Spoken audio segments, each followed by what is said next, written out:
বলিউডের শাহেনশাহ অমিতাভ বচ্চনকে নিয়ে ভক্তদের কৌতূহল যেন কখনো কমে না। বয়স ৮৩ পেরোলেও তার প্রতিটি উপস্থিতি, প্রতিটি পোস্ট কিংবা স্বাস্থ্য সংক্রান্ত ছোট খবরও মুহূর্তে আলোচনার জন্ম দেয়। মঙ্গলবার রাতেও তেমনটাই ঘটল। সামাজিক যোগাযোগ মাধ্যমে হঠাৎ ছড়িয়ে পড়ে অমিতাভ বচ্চন নাকি হাসপাতালে ভর্তি। খবরটি ছড়িয়ে পড়তেই উদ্বেগে পড়েন তার কোটি কোটি ভক্ত। অনেকের প্রশ্ন, খবরটা কি আসলেই সত্যি? কতটা অসুস্থ অমিতাভ? কি হয়েছে তার? তবে সকাল গড়াতেই সামনে আসে আসল তথ্য।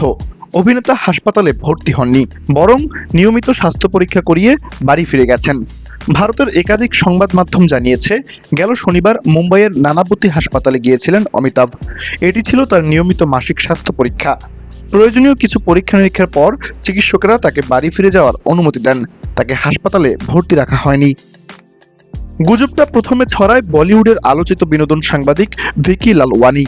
শুরুতে সামাজিক যোগাযোগ মাধ্যমে তিনি দাবি করেছিলেন ১৬ মে থেকে অমিতাভ বচ্চন হাসপাতালে ভর্তি আছেন। এমনকি নানাবতী হাসপাতালের ভিআইপি উইংয়ে তাকে রাখা হয়েছে বলেও দাবি করা হয়। প্রতিবেদনে আরও বলা হয়েছিল, অভিনেতার পেটে সমস্যা দেখা দিয়েছে এবং ছেলে অভিষেক বচ্চন তাকে দেখতে হাসপাতালে গেছেন।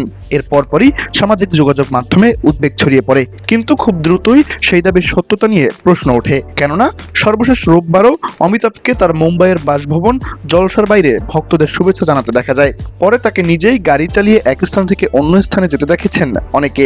ফলে হাসপাতালে ভর্তি থাকার খবরটি যে ভিত্তিহীন সেটি স্পষ্ট হয়ে যায়। বুধবার ভোরে নিজের ব্লগ পোস্টেও ভক্তদের আশ্বস্ত করেন অমিতাভ।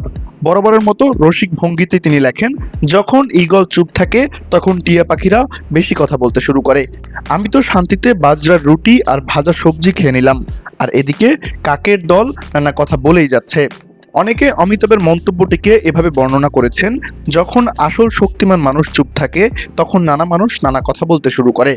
আমি তো স্বাভাবিকভাবেই খাওয়া দাওয়া করে আছি, অথচ গুজব ছড়ানো মানুষজন কথা বলেই যাচ্ছে। তার এই পোস্ট দেখেই অনেক ভক্ত স্বস্তি প্রকাশ করেন। অনেকেই মন্তব্য করেন, অমিতাভ আগের মতোই প্রাণবন্ত আছেন।